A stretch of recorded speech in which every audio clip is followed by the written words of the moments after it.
So, in this week's Barn Our Network episode, we'll be having a nuanced conversation about South Asian A Cappella and its place in South Asian music. Joining us in our conversation today, we have Samhita Iyer and Arjun Aggarwal, who are both members of the Association of South Asian A Cappella, or ASA for short, which is a national nonprofit organization committed to the growth of South Asian a cappella across the globe. Arjun is one of the founders of ASA and is currently an advisor and member of the steering committee, while Samhita is the chief marketing officer and chief relations officer for ASA. So without further ado, we'll introduce our guests. Thank you so much, Samhita and Arjun, for coming on for today. Thank you for having us. I'm really excited to be here. Thank you so much for having us, Sneha. Of course. And I guess just jumping into our first question, can you tell us a little bit about the ASA, or the Association of South Asian A Cappella, and what your personal journeys have been with a cappella in the last couple of years? Sure. Samantha, you want to start? Yeah, sure. So maybe I'll talk about my musical background and my journey with a cappella first, and then Arjun can talk more about ASA.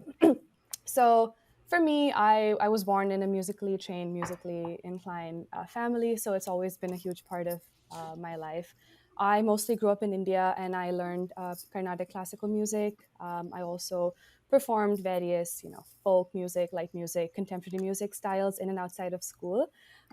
When I was getting ready to come to the US for college, I knew I wanted to stay in touch with singing, and that's when I found all of these collegiate South Asian a cappella teams for the first time. I remember spending a whole afternoon watching all those videos on YouTube, and I was just so fascinated by it. Needless to say, I was on a competitive team at UC San Diego. Shout out to my alum team, Sitare. And I really, really enjoyed my experience there. And once I graduated, I knew I wanted to continue to be involved with the community that had taught me so much musically, personally, professionally, and I wanted to give back in whatever way that I could. I had heard about ASA, and it felt like a very natural next step to apply and be on ASA board. And now I'm here, and looking back, the whole journey has been super exciting. That's awesome. Yeah, no, and you're also one of the chief. You're one of the founders of ASA, right? So how did that come about? And can you talk a little bit about that? Yeah, so I actually joined a little bit later. Arjun is one of the founders. Got it. So I'll let him talk about that. Okay. So I'll let him talk about that. Yeah. Okay. So it kind of started. So I've been surrounded by music for quite a while. I mean, I grew up in a musical family. My entire dad's side of the family, like each person played a different instrument. So it's just been around me. I actually, when we moved to America, when my family moved to America, I was a little kid. I picked up the piano and then picked up the guitar, and I was in choir for the longest time, and got into a cappella there. But I never knew about South Asian a cappella until I got to college, and that's when I was kind of introduced to the genre from my friends. And within a few months of learning about it, I was like, I'm going to start my own team, and so started my own a cappella team, and the next year started my own a cappella competition because there weren't really that many back then. I'm talking like this, like 2013, um, and and after that, it was sort of a natural progression to where a few different competitions started popping up, and a couple years later, some alumni got together, and we decided to start the Association of South Asian A Cappella, really with the whole initial goal of having a championship competition. And the whole point of that was just to bring the community together, have something, for all the teams that are competing at the competitions across the country to really work towards after those national competitions. And the rest is sort of history. ASA then, I mean, we started off as like a nonprofit organization, and our mission was always been to grow and popularize the genre of South Asian a cappella. Initially just nationwide, but now worldwide. And through our community, through the diverse backgrounds of everyone involved, and the passion that everyone carries, we've kind of found new goals and new milestones to achieve. And it's become an organization where the sky's the limit, and we've been doing so much, and it's just really great to see all the growth. That's awesome. Yeah, no, I actually genuinely didn't know that a cappella, like the foundation and just the competitions and stuff, like were just so new. Like I genuinely thought it was, it was something that had been in the diaspora for a very long time. But 2013, I mean, that's not even that long ago when this was starting to kind of get big and starting to form into what it is today. So it's exciting to hear like kind of where that sort of originated and how it's kind of evolved. I guess and to our viewers who might not be familiar with what South Asian a cappella is, can you describe the specific sound of the genre and how that might differ or be similar to the, more familiar forms of South Asian music like Carnatic music or Bollywood or stuff like that? Yeah, so I can talk about that. So, for those that are not familiar with a cappella itself, a cappella is music that is only created with the voices. The main characteristic of contemporary a cappella today is layered harmonies and layered voice parts. South Asian a cappella is a fusion music style, and this blends South Asian music with the contemporary Western a cappella framework. So, South Asian songs are what is reimagined with these layered Western harmonies and often vocal percussion, which people know as beatboxing. So think Pitch Perfect, but with a South Asian twist. To answer your question, it is similar to other South Asian music because it directly incorporates those South Asian music styles, and that can be film music, Carnatic, Hindustani, folk, honestly anything. But then it is performed a cappella style, so without the instrumental accompaniment and with a group of singers instead. That's awesome. Yeah, no, I think that's very helpful to kind of framework it that way. And yeah, Pitch Perfect with the Indian twist like that. Yeah. Um, I guess, and in terms of, the history or origin of South Asian a cappella, what is the history and how has it evolved over the years to what it is today? So, South Asian A Cappella actually it started with pen masala. So I don't. Most people are familiar with pen masala. It's popular as a genre. Yep. It's an all-male a cappella group at UPenn. I think in 1996 is when they started, um, and after that, teams started popping up at other colleges, universities across the country. Some of the first ones I think were Brown Sugar at Northwestern, Anoka, and then the first competition was Anahat in California at UC Berkeley. And then Got Their Ho came up as a second competition, and then this brings us to like the 2010s where there was more competitions, more teams popping up, and there was some explosive growth that happened. And I think a lot of people just found the passion and the combination of the music styles. Just being immigrants and having sort of the fusion of cultures kind of embodied in the music that we're performing and hanging out with people who enjoy the same fusion of cultures. I think just uh, led to the growth. No, that's awesome. Yeah. And yeah, like you said, like it's kind of like the blend of both American and Indian cultures. So it's kind of Mhm. it's a community where it's an excuse to hang out and understand your culture in both respects. And I that's really exciting that organization or that group exists. Um I guess kind of going into it a little bit more, what are some of the primary goals of ASA? I know you listed a little bit about what ASA why ASA was created, but what are some goals right now? How are you trying to um, move ASA forward? Yeah, so we talked about how it's grown into a really big community with over 85 teams, a lot of different languages incorporated, and I think one of our big goals is to just continue that growth.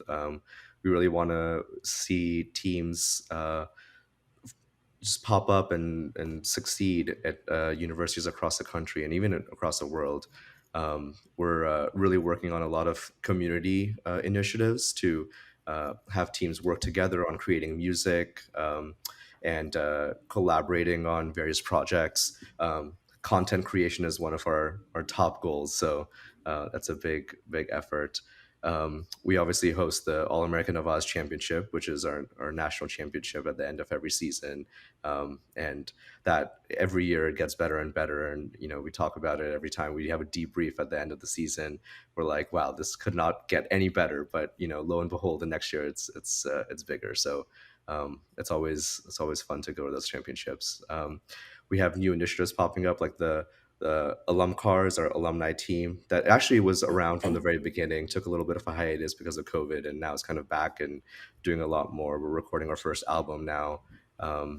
And Yeah, I think that's a lot of what we talked about in terms of goals. Some of that, did I miss anything? No, that covers it. Essentially, it's just growing and popularizing South Asian a cappella worldwide, having it be the next big thing, and yeah, ensuring that it reflects the diversity of South Asia and the South Asian diaspora as best as we can, and just increasing awareness about the art form. Yeah, no. I mean, just out of curiosity, this is also like something that you guys are doing on top of your own careers outside of, a cappella. So how has that been managing both things at the same time? And like, if people are interested in joining and being a part of this community, like, is that something that they're able to do outside of their maybe career path or whatever they're doing? Yeah, definitely. I mean, all of us doing a cappella in college was obviously alongside academics, and it's been very doable. Practice schedules are, of course, like surrounding everyone's schedules. As for doing ASA itself, yes, all of us on board right now, we're either full-time students or working full-time. And it is extremely manageable. For me, especially, my day job is very different from this. I mean, I'm a scientist, Arjun's a doctor, and so it's like my little right brain. What is it like? It just keeps me active and alive in that sense, and I really enjoy that balance between my science life and then my arts and creativity life. So I really enjoy doing this alongside my day job. Arjun, did you have Yeah. any thoughts about that as well? Yeah, and I mean, I think it's people on the organization will say that like I always am around. I like join random meetings. I like never leave the organization. But it's been my baby, and it's been so fun Yeah. to watch it grow from the very beginning. And um, you know, I've learned a lot from it. I've made some of my closest friends from the organization that I still talk to today, that I've met maybe a handful of times in person, but I consider them some of my closest friends. And it's been a really fun experience. And despite my day-to-day life of going to the hospital, taking care of patients, I think I don't see myself ever fully letting go of this community, because it's given me so much, and I always had that motivation to kind of give back. So It's nice. And I guess going into the more and switching gears a little bit about like to the more like technical side of things in terms of like how acapella is arranged and how it's coordinated, and I'm not a musical person, so I'm not familiar at all with what that entails just generally. What is the creative process like when arranging compositions for performances, and what does like a typical like practice session look like for an a cappella group? Is there any improv involved? Is it more of like a regimented, like, okay, you do this, you do that, or how does that kind of work? Yeah, that's a good question. Um, so to talk about the arranging aspect first, so kind of walking through that step by step. The first step is, of course, identifying the song that you want to perform. And in the case of mashups or medleys, which are very popular, identifying songs that musically work well together. The second step is, of course, creating the arrangement itself. So, in doing that, arrangers will often take inspiration from the original song itself, as well as covers of the song, and also incorporate their own creativity through whether that's little phrases or little musical elements. So, for example, they may turn the instrumental background music of the original song into voice parts with syllables so that singers can sing it. The beauty, though, lies in the fact that every arranger has a different way of going about the actual arranging, and that often depends on their own musical background and musical training. So, for example, some arrangers will have a more theoretical approach with regards to, say, how the chords need to be stacked, while some will just do it by ear. An arranger that may primarily have an Indian classical musical background might add elements like sargams or jatis or or other syllables that are inspired by classical music, whereas someone with a Western background may approach the same song in a very different way. Uh, some arrangers may just do the four primary voice parts, soprano, alto, tenor, bass, whereas some might add additional voice parts and layer it up some more, like splitting up the alto into an alto 1 and alto 2, or adding a mezzo soprano or a baritone. And anyway, there's a lot that one can do. And there is full creative freedom to make an adaptation of an original song truly one's own. And we've seen a lot of popular songs performed, every year in very innovative ways over the years. And it's extremely inspiring and amazing to see that every team always has such a unique take to the same song. So yeah, that's a little bit about the arranging.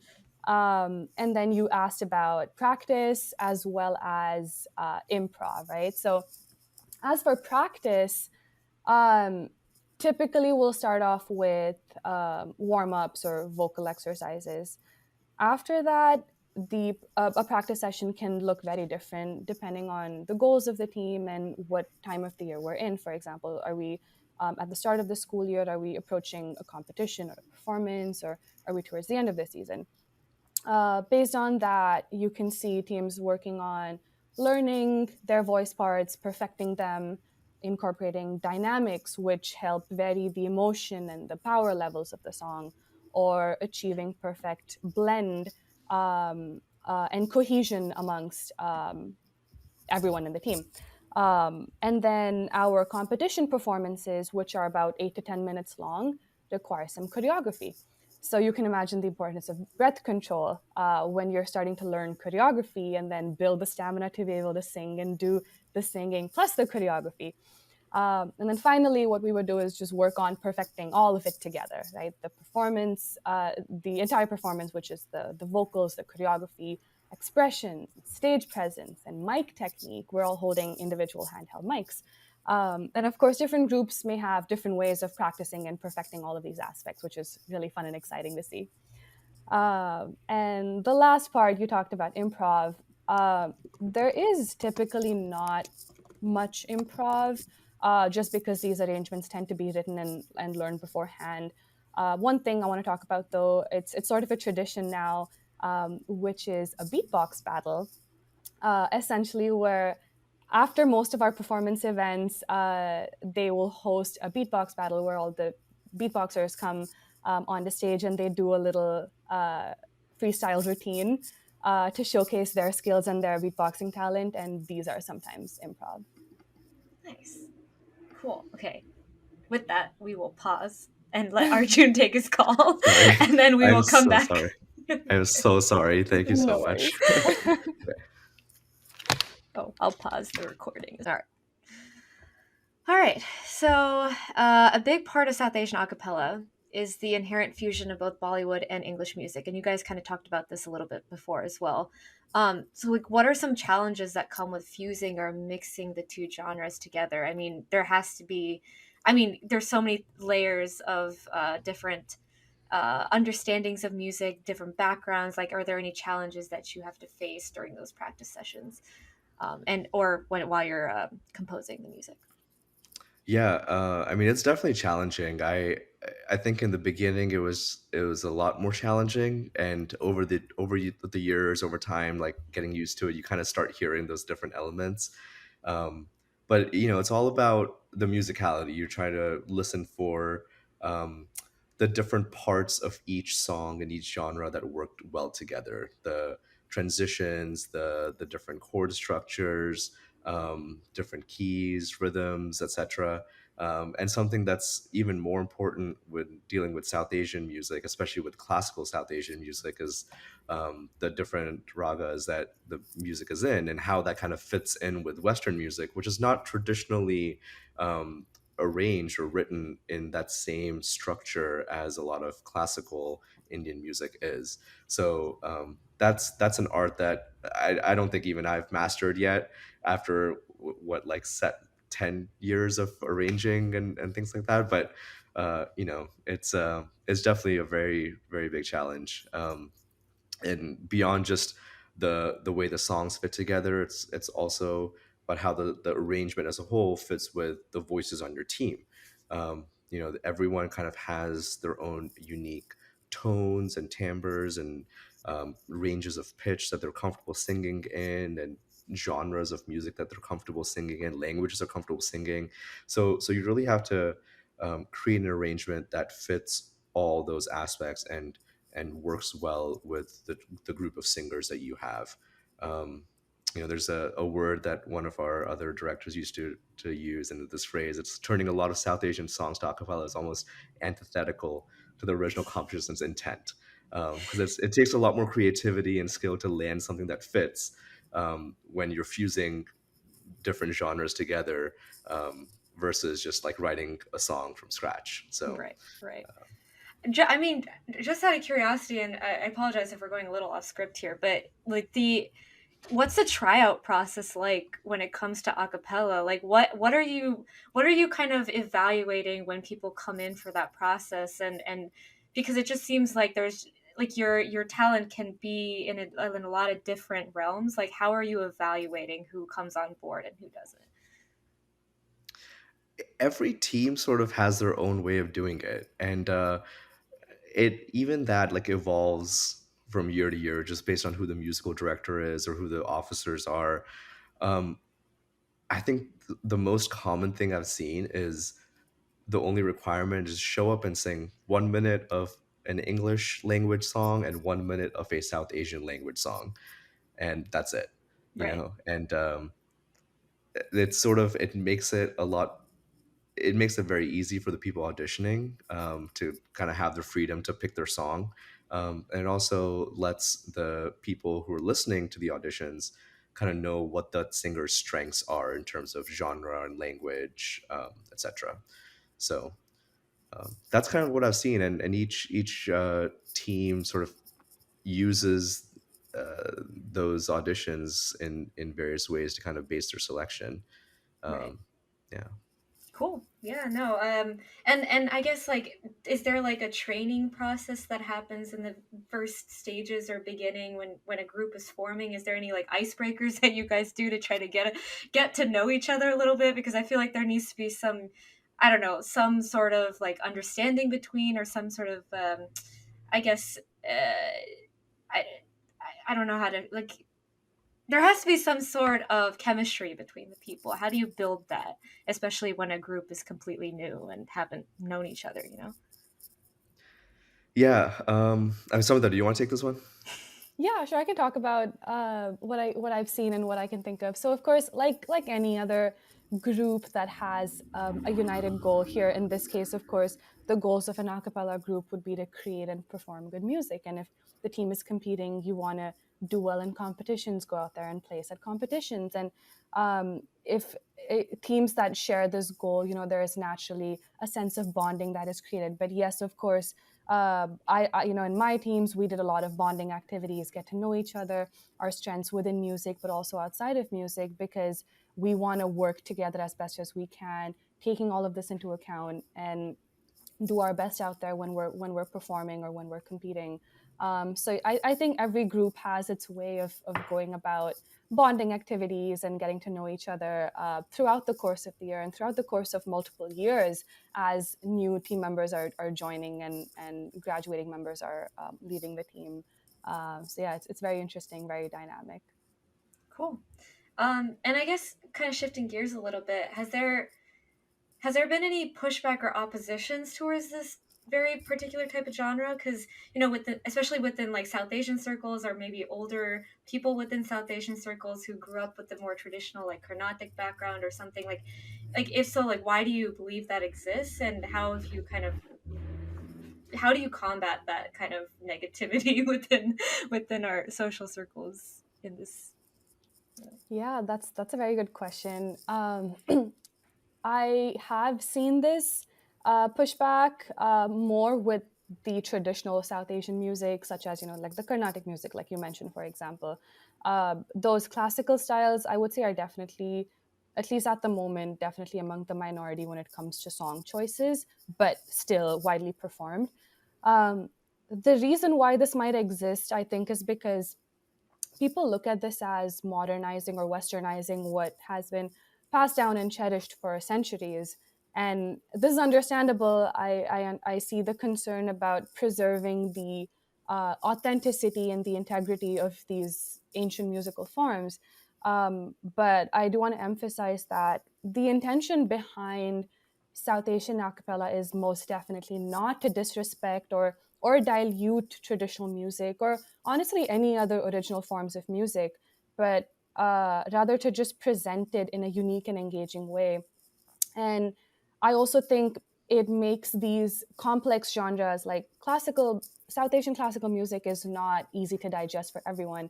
And I think it just makes it more accessible and enjoyable to a wider audience. Um, Even outside of a cappella, I believe there has been backlash when, for example, classical songs have been adapted for South Asian cinema. And I've seen this a lot with South Indian cinema, where devotional songs have been adapted for films. And I just think ultimately the reception of such adaptations, it depends on individual perspectives and the context in which these are presented. So it is today unavoidable to an extent, but it means no disrespect, and we're doing our best to just make our culture as widely accessible and consumable as we can. Yeah, I was gonna say, I think also like people kind of forget that like that those South Asian like songs, the Carnatic music, they're not going away. Like just because this exists doesn't mean that doesn't exist. So Yeah. just a thought. But anyways, moving on. We talk a lot on this podcast about identity as well. So specifically, identity for individuals with multicultural backgrounds.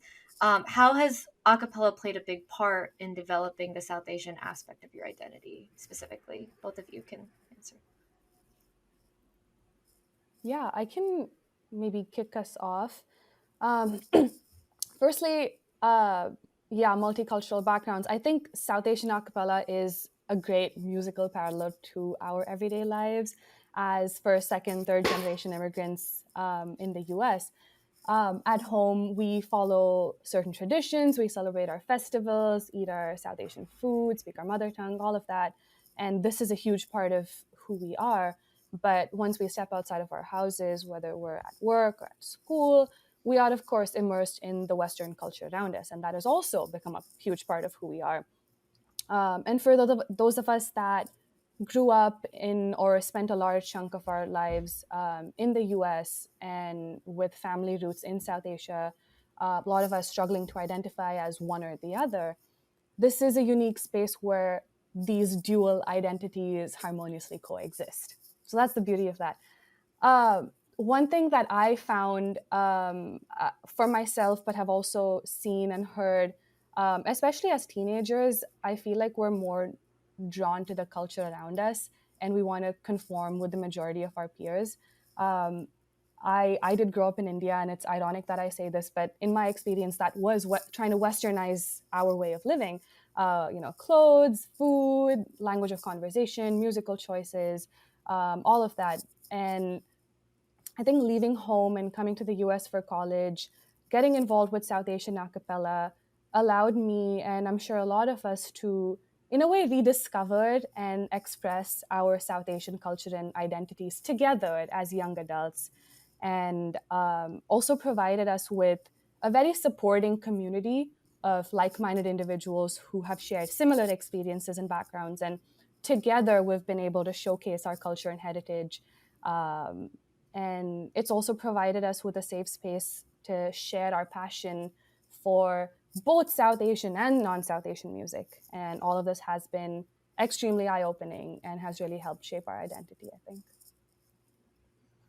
Yeah, Arjun? I will echo everything that Samhita said. That was just very beautifully said. And I can't I can't express, like I said this before, but my closest friends now are from South Asian acapella, and um, e- even now, like I'll talk to people about like, oh, my hobbies or my interests at work, and I mentioned South Asian A Cappella, and everyone's like, wow, that's so cool, that's so unique, and everyone's so just so interested in something like that, and that just kind of gives me a lot of joy to talk about, and it's always such a cool experience when someone already knows about it, and then you connect, and it's like, oh wow, you like had this group at your university, like did you go to the concert, like you connect over these shared experiences that you had in the past. And I think that's like a very common thread that a lot of people share, and especially with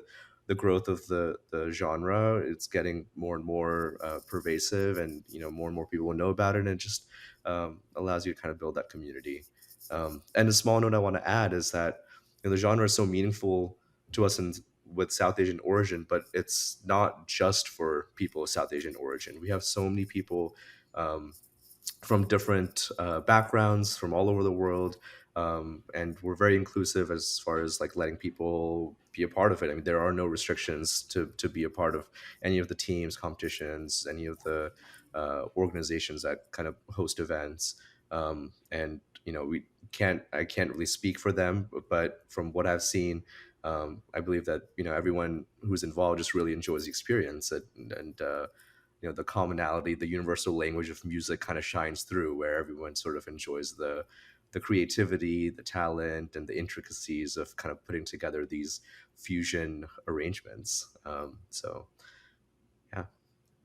Very cool, very cool. And I guess speaking on that a little bit, how do you see ASA growing and evolving in the future? And are there any like specific collaborations or events or projects that are upcoming that you'd like to plug or like to share and you're super excited about in the future? Yeah, I mean, growth right now means a lot of different things. I think we just finished having one of our strategy meetings with all the leaders to kind of talk about, what goals we have, what's our 5-year goal, our 10-year goal, our 2040 vision. So we're always kind of talking about a growth mindset whenever we talk about the projects that we're doing. The biggest thing is All American Nawaz is our championship competition. It's coming up on April 13th in Chicago this year. So we actually go city to city every year. We change it up and kind of share the love across the country. So this year it's in Chicago. The we'll send out information about tickets and everything on our socials, and I'm sure we'll share those on with the podcast itself. So definitely something that we want to promote for people to come out. Some other initiatives and projects that we're working on. Alumcar is our alumni team that I mentioned earlier. We have been working a lot on creative music, and it's a way for people who used to be on competitive teams to kind of stay involved and stay in touch with music in a just a very fun kind of low pressure environment, just to kind of stay connected with people who are involved in the genre. So we're working on recording an album, and that's hopefully going to be out by the end of this year. So that's something that I'm excited for, and that I think everyone should be looking forward to as well.